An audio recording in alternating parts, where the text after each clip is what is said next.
Hello, party people. Welcome to episode 5 of my podcast. The last time we added a video was 3 months ago. Before that was 6 months ago. Relatively, episode 2 and 3 relatively uploaded close to each other. And 8 months ago was episode 1. So episode 5 is this right here. I'll include this message in the title of the video, but obviously it's nothing but spoilers. I mean, like, I can't talk about this video without talking about like the way things ended or the way certain things went, depending on my decisions playing the games, etc. So just throwing that out there. All spoilers. Spoiler warning.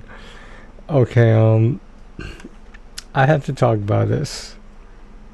I just got the ending, not the platinum, but I will. I got the ending to Life is Strange Double Exposure. I don't know what to say. I thought it was good. I thought it was excellent. In the there's a Twitch video on my Twitch channel showing the playthrough of the last 2 chapters, because I did chapters 1, 2, and 3 separately. But the last 2 chapters are there, and the ending of the game is there. Now, the thing is, I understand why people might not have liked it a lot. I believe that they still liked it because you played from the beginning to the end of the game. Most of you did. I know I did. Okay, if I was ranking them, right? I didn't want to do this too early in the video, but I had to think about it. Okay. Life is Strange 1 would be what I think was the best one, not necessarily my favorite one, if you know what I mean. Then was, you see, the second one is a hard one. I'm gonna say either Double Exposure or Before the Storm, possibly tied. But if I had to pick a number 2 and number 3 to be separate, Double Exposure would be number 2, and Before the Storm would be number 3. So at number 4 would be Life is Strange 2, about the 2 brothers. And Life is Strange 5, not Life is Strange, number 5 would be Life is Strange True Colors. I'm not saying True Colors is bad. It just wasn't for me, and the only thing that saved me from, like, liking the series, liking that chapter in the series more, was Steph and that whole storyline and the whole, like, bonus content, a hidden chapter or whatever. It wasn't hidden, but you know what I mean. It's like a downloadable content. That downloadable content was so good. I questioned why they just give the powers to Seth and make all the other characters up.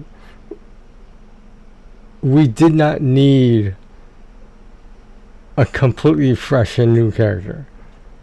In Life is Strange 2, we did not need a completely fresh and different protagonist, the 2 brothers. But were they good? If you look at the powers, I don't know if I can remember her name. In Life is Strange True Colors, her powers, she's able to, like, detect emotions, right? So she sort of knows what to say and what not to say, judging by the color of people's energy, something like that. I don't think they scientifically explain that at any point. So if I was ranking the powers, quote unquote powers, her power is the most useless. I'm sorry. I would say, okay, Rachel Amber had something. I don't know what you can call those powers, but there's definitely something there that wasn't fleshed out, and that's just my opinion. If you watch how the wildfires start from her basically somehow bansheeing the garbage can on fire over, which caused all the wildfires, I would say the younger brother, his telekinesis is godlike. Like, I would say he is the most gifted at number 2. If we were ranking this, Safi's shapeshifting thing, it's interesting, but like what's more interesting was how she was possessing certain people's bodies, and I thought that was, I didn't think that was just thrown in there. I thought it was just, I didn't think it was developed as well as it could have been, but that would have made the game longer, so I don't know. I mean, like, is it a long game? I mean, if you're going for the platinum and not following a guide to get that platinum, it will last you a long time. It'd be like a little scavenger hunt kind of thing. So at the but yeah, Safi's shapeshifting powers, I just those alone without the possession or whatever, they're good. I mean, obviously, you know, again, spoilers. The other character in Double Exposure, Diamond, they show her nose bleeding, like at the end scene when Safi finds her, because Safi decides to go on this mission to find everyone else with powers. What the fuck were Diamond's powers? And how did they affect what was going on with Max and her newer and newly developed time travel kind of thing? Because like she can freely choose between worlds now. Is it gonna stay as 2 worlds? I don't know. That's a question I feel like a lot of people want to know. If you figure, how can I put this? Like, was Diamond using her powers the whole time? Did she influence the storm? Is that why everything seemed to go back to normal? Because of Diamond. On the one hand, she was having her nosebleeds after everything that happened. You know, you can trust time travel as much as you want, but it seemed like everything was over. I think there was a question whether Max was even able to use her powers anymore, let alone if she wants to. So I feel like there will be another period where she's just not using them on purpose. Now, if you look at the timeline, when everything went back to normal, Diamond was on that bench and her nose was bleeding. That implies that she recently used her powers, like within like maybe the past half hour of the game or whatever. Well, not half hour, but you know, whatever half hour real time in the game is. Now, what was she doing? That so let's. She didn't affect the storm. I don't think she took any of her powers to affect the storm.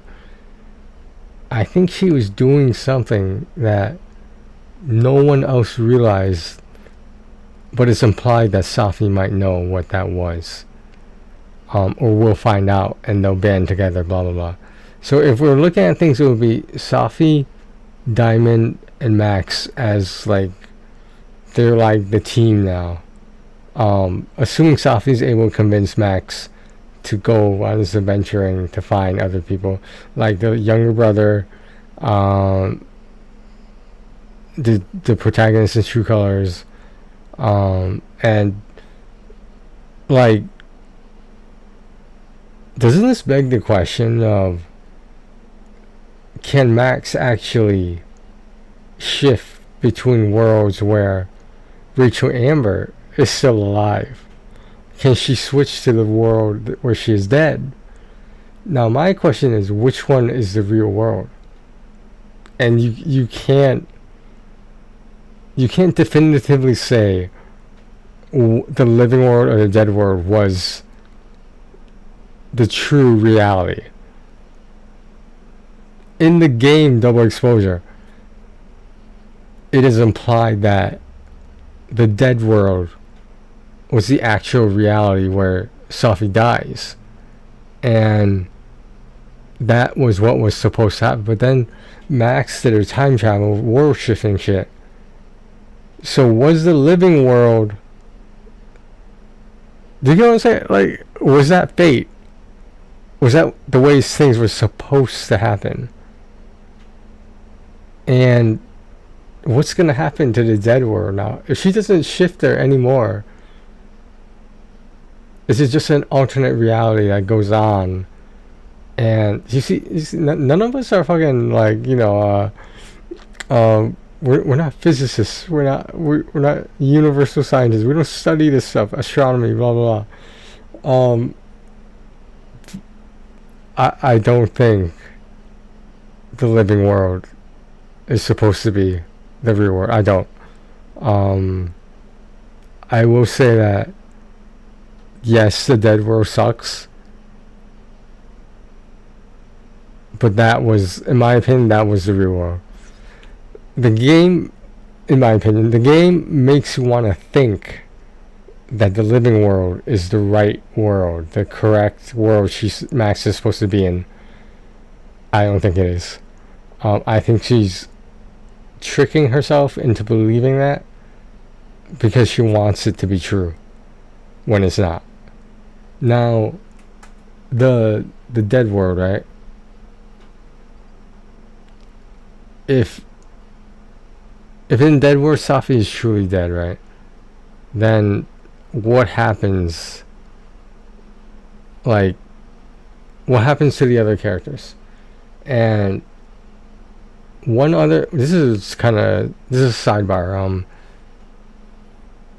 If Max never ran into herself in one of the shifting, whatever, like what happened with the police officer, the detective, if Max is able,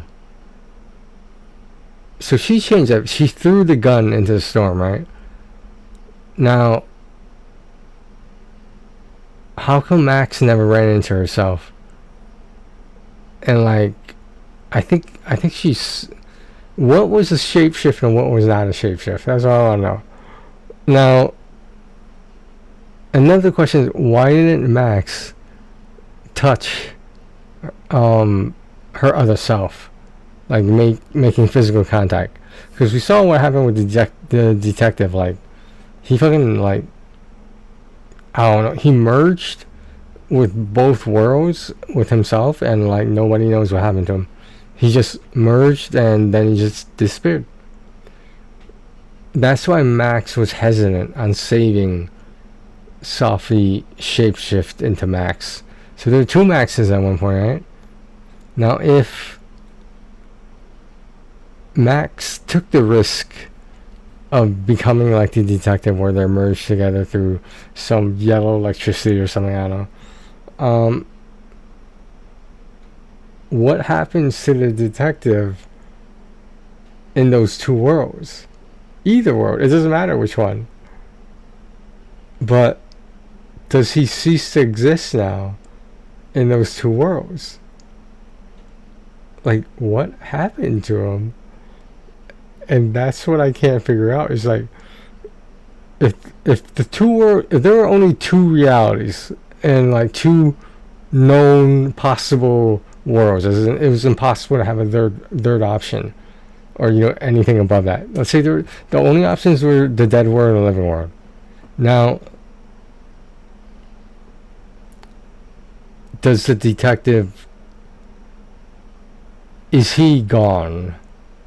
Is the detective taken out of the story of that world, of that history? Like, is he just never born? Like, is he physically taken out of those realities, and nobody notices that he's gone because that's the way the realities play out?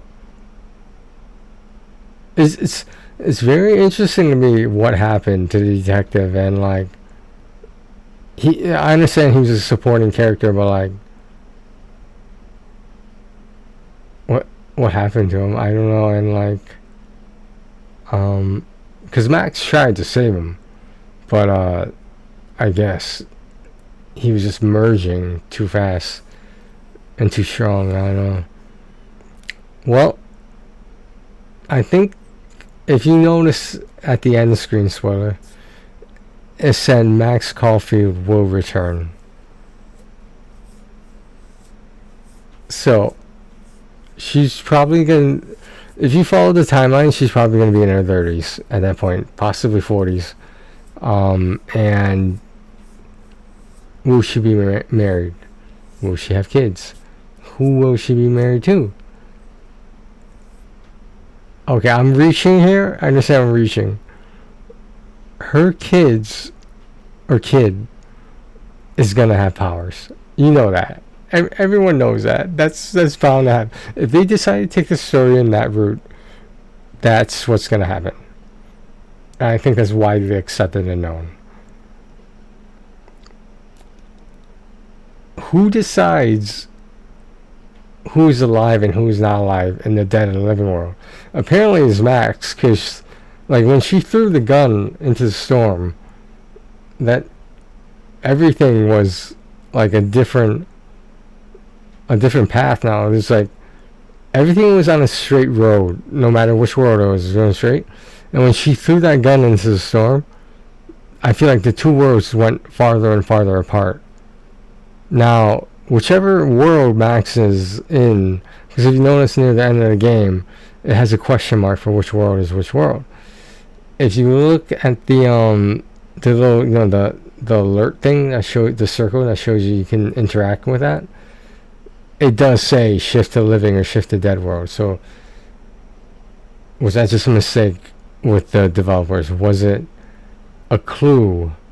Because why would it say up above question mark to the world, but like in shifting in the actual environment that you're controlling Max in, why does it say shift to dead world, shift to living world, when you're not supposed to know which one is which?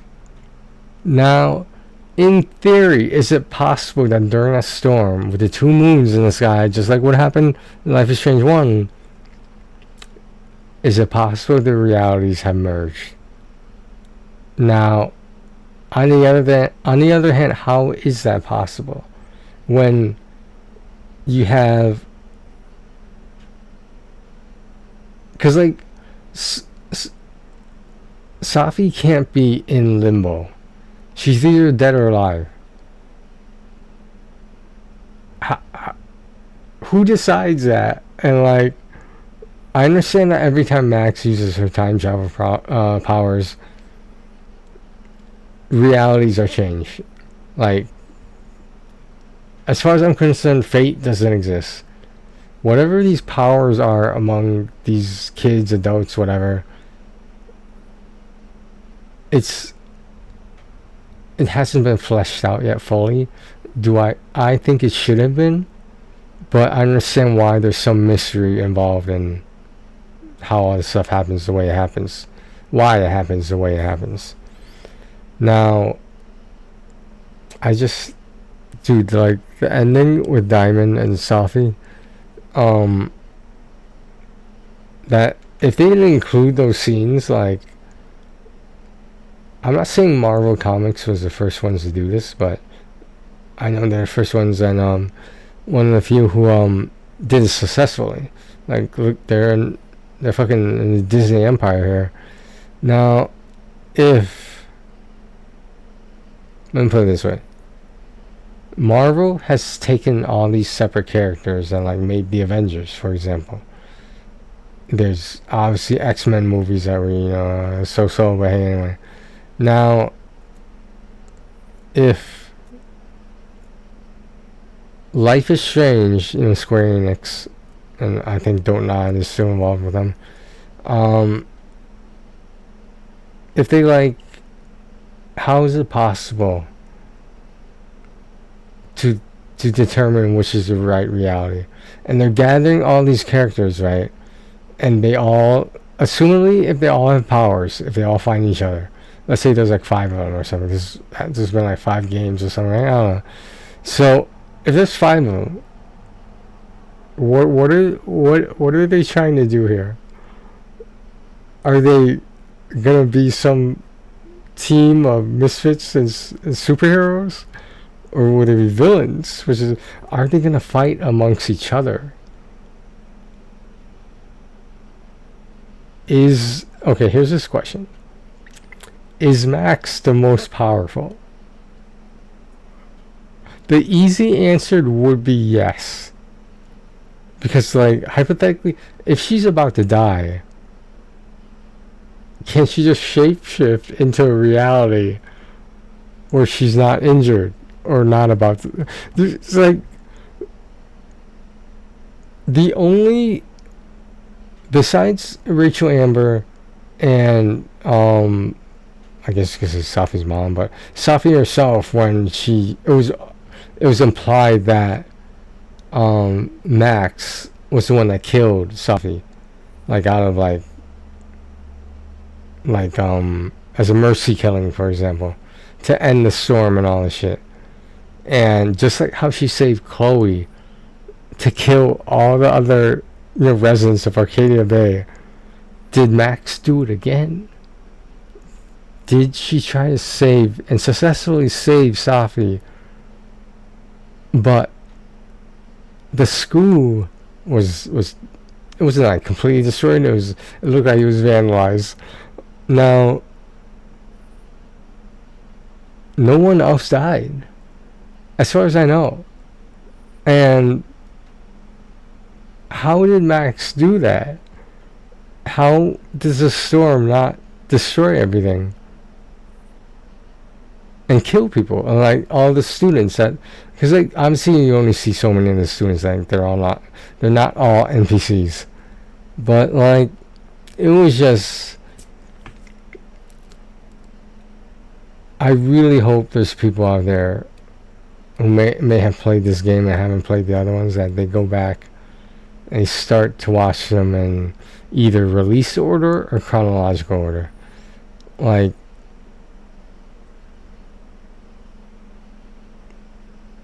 it is like, this is what they call a story driven game, right? Because the main attraction is not the gameplay, it's a little bit of the puzzles and stuff. It's the way the characters interact, and it tells a good story. And that might not last you like over 50 hours like some JRPGs. But the point is, you're playing a game for the story. If you watch Life is Strange 1, Before the Storm, etc., etc., you become invested into the characters. And if you notice the text message from Chloe at the end, this is a spoiler for myself that I find out, I think there's different messages that Chloe texts to Max, and depending on your certain decisions and stuff, does that influence what text you get from Chloe at the end? Why does Chloe not make an appearance in any of this? Does anyone have the answer to that? Well, why is there no, like, there's an indication she's still alive. Of course she's still alive, because you save her at the end of the game, when like, I did notice there's no option to pick that she was not saved. And I think it's generally accepted that she saved her.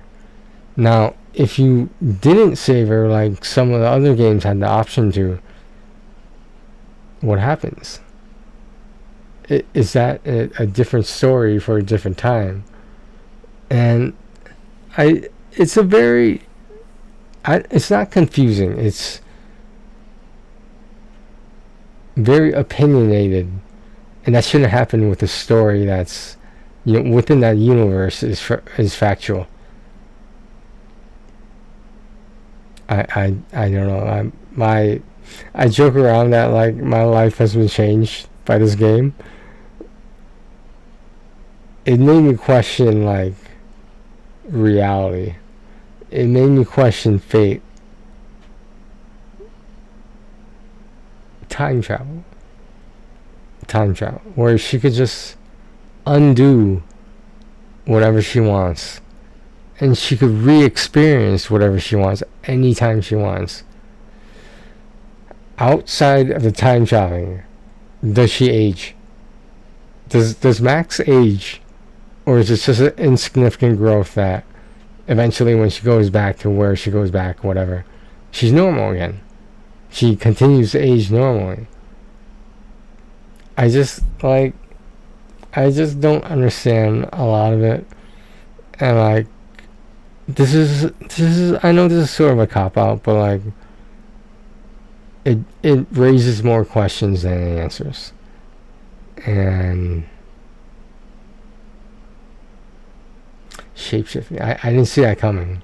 When Max, like saved Sophie, who was disguised as Max, when the other Max turned back into Sophie, because I guess like she had hypothermia or some shit.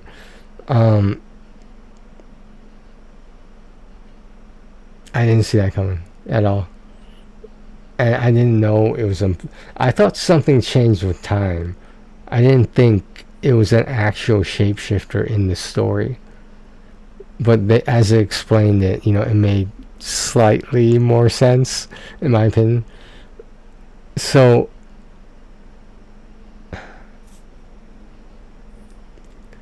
I hate that I'm an old man. I'm not going to see the ends of these. I don't know, the ends of. They're just going to remake them. Like, everyone knows they're going to remake them, remaster them, blah, blah, blah. But at what point do you stop continuing the series? When every one of us who played Life is Strange 1, when we're all fucking like 80 or something.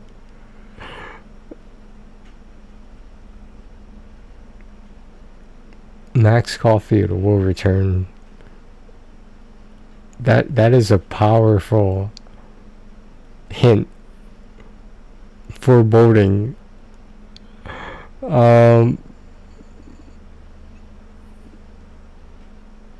you imagine though? Like all of them gathered together like some super force. Like, would they take over the world or some shit like that? Max is too powerful. I don't think you guys understand this. Max is too powerful. She could go to a reality where all the other characters with powers don't exist. So what happens then? How does she decide which reality she wants to stay in? Or is it basically, okay, she overused her powers, so now she's just going to lead a normal life until they come back. Until a situation comes back where she needs to use them. Quote unquote needs. Because a big thing about this double exposure was that there's, just like Max says, there's always a price. You can't fuck around with time travel and not expect there to be consequences. Some of those consequences you're not going to like. So, does she end up picking the worst of the two evils? You get what I'm saying? So, like, did she purposely pick... What if she picked the war where Sophie was alive, right? Which she did, of course. Where Sophie was alive, but all this other negative shit happened. And, like, if it's been accepted that she didn't kill Chloe at the end of Life is Strange 1, then obviously she's not going to kill Sophie either. Because the only difference between Chloe and Sophie is that Max was romantically involved with Chloe. Now, that doesn't happen with Sophie. I don't think Sophie even swings that way, just to point out. But they're obviously really good friends, Max and Sophie. So, like, she was willing to go through all this just to save her. Just to keep her alive. And thankfully, no one was killed in the storm. So, I think. I think the storm wasn't as powerful as the one in Arcadia Bay. Because, like, granted, they didn't know what this power was. And, like, when she discovered it, it was like, holy shit. And the shifting between worlds didn't exist. At the time of Life is Strange 1, there was only one reality. And that was the one where she made changes, but then she could only undo some of them. Assuming she wasn't too tired or like the nosebleeds, etc.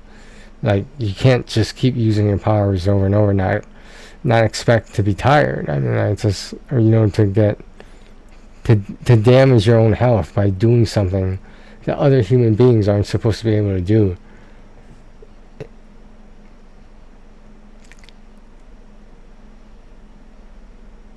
Double Exposure was good. I'm really glad I played it. I can't wait to get the platinum, but like, Wow. Wow. That's all I have to say about it is wow.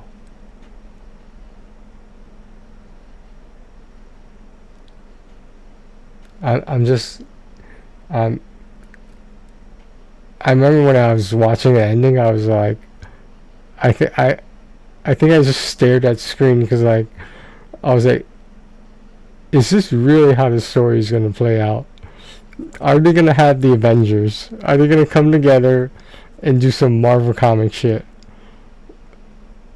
I think it would be more interesting if they fought each other. To be honest, because like then True Colors and Double Exposure with Safi, they have the weakest powers. That's what I'm saying. They have the weakest powers.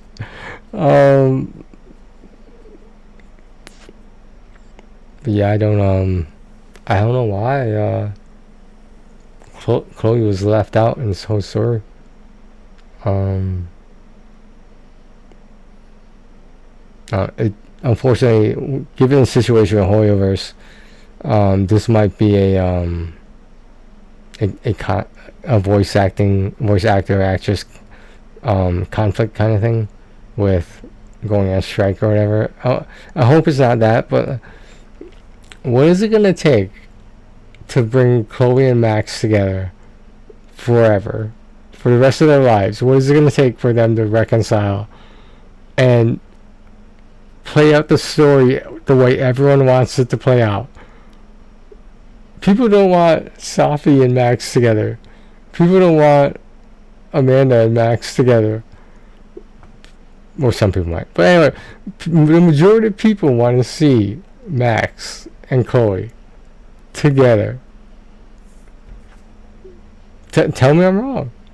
Like, if you played these games, let me know in the comments. Let me know. Because, like, this is the only time I've said let me know in the comments, because I'm really interested in other people's theories and, like, what happened. And, like, the questions that I have. Do other people have these questions, too? Like, am I the only one who's... We were left in the dark about a lot of questions, a lot of issues. And, like...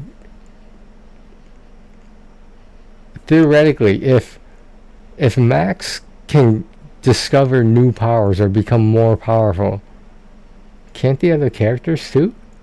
Like, can't they?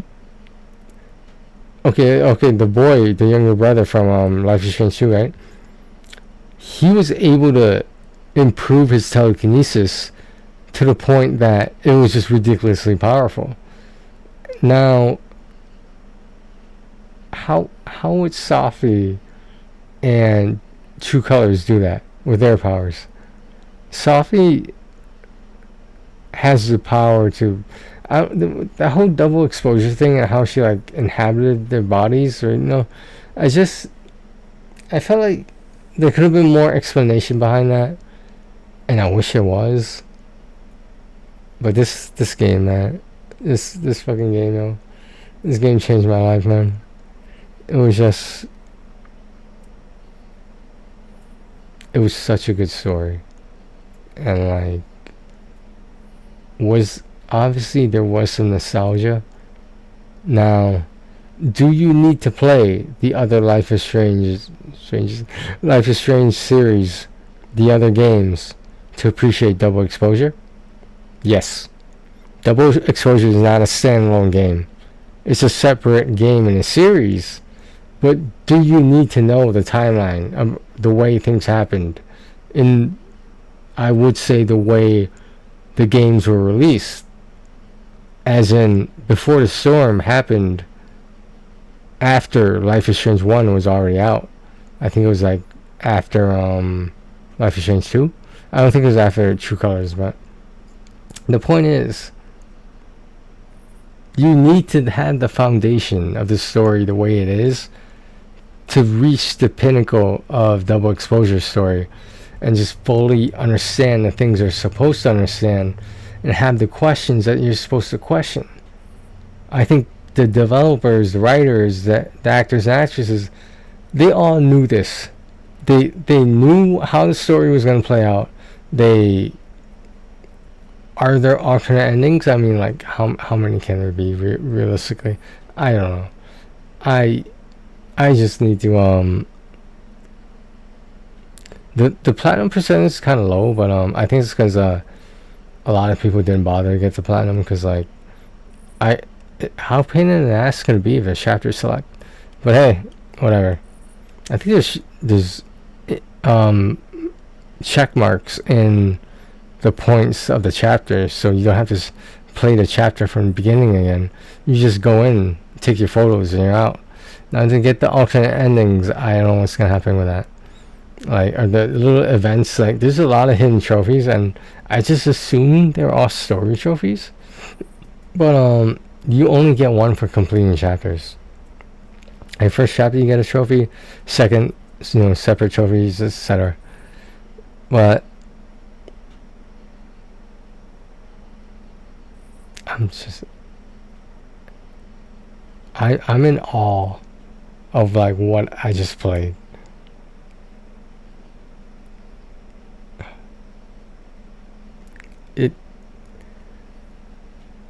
It exceeded my expectations. I knew it was gonna be good. I didn't think it was gonna be that good. And I am blessed enough that I didn't buy double exposure on a whim and like, oh, let me find out what the story is about. I am so glad I played everything in the way the games were released. Now, I'm going to bring up Tales of Zestiria and Tales of Berseria. Now, I'm going to point this out for a very good thing that I think needs to be considered. Zestiria was a standalone game and the first game in that particular universe of Zestiria. Tales of. The Tales of games was, the rest are like separate stories, I think. So, Tales of Berseria takes place like 1,000 years or some shit before Tales of Zestiria. Tales of Berseria was released after Zestiria. Berseria was meant to be a prologue, a prelude, but the developers said that it was not their intention to have you play Berseria and then Zestiria. To understand everything, you have to play Zestiria first. And I know this sounds silly, but you have to play the prequel, Berseria, second. If you play Berseria first, you're changing the experience negatively if you choose to play Zestiria after that. Play it the way the developers recommend, which was Zestiria and Berseria. And I haven't picked up Berseria. The fact that there's so many missable trophies in it, I'm not sure I'm in the mood for that. But I might play it blind, like just in the story, and like one day get the platinum. I don't know. But going back to Life is Strange, it's such an interesting title too. It's like, it implies that, because let's be real here, right? The main character is Max Caulfield. Let's be real. The time travel. Let's be real. Come on. Like, if you think Chloe is the single protagonist herself in that whole prequel Before the Storm, you're wrong. Because Rachel Amber has an equally important role. I would say there were two protagonists in that game, Chloe and Rachel. That's my opinion. In Life is Strange 2, both brothers were the protagonists. They got equal screen time, basically. And you didn't really expect the older brother to get that much screen time, because like the younger brother was the one with the power, with the telekinesis. And in True Colors, don't even get me started about True Colors, man. Oh my god. It was not a hot mess, but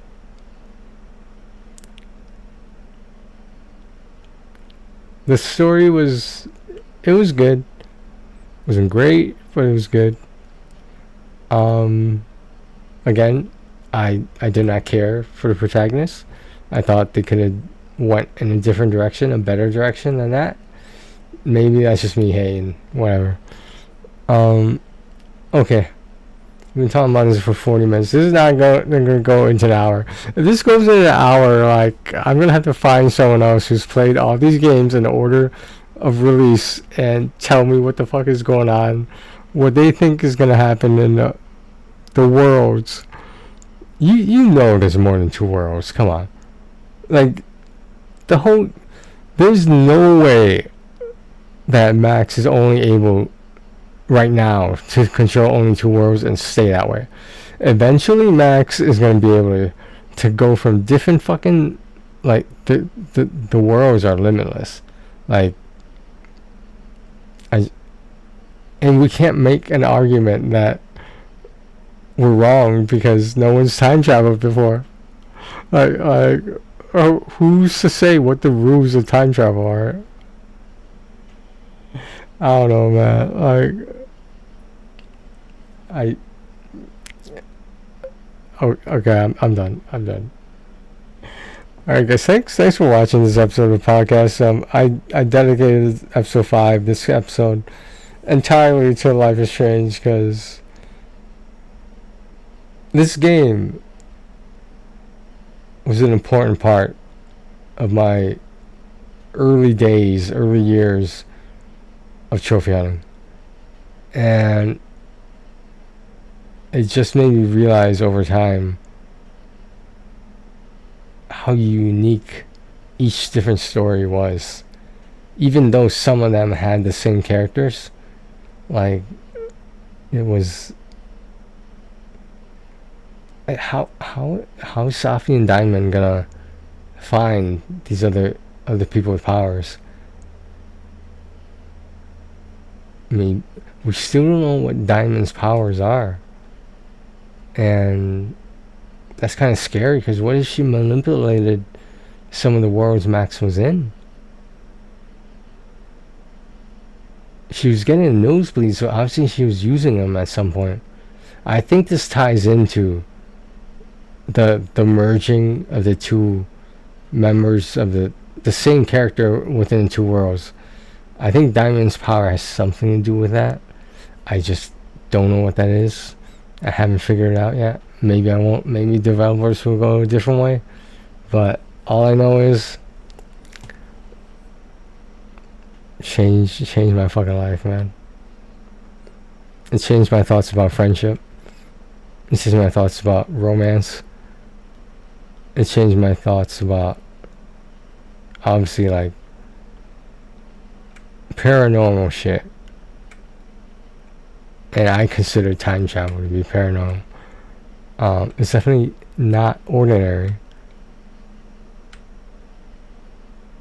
Yeah, I wasn't in the mood to do... Dude, I wanted to see how it ended. I wasn't in the mood to, like, look at and talk to every single fucking character. But, you know, there's chapter select, so... I think we'll do some of that on stream. But, we'll see. Alright, thanks for watching, guys. Take care of yourselves and each other.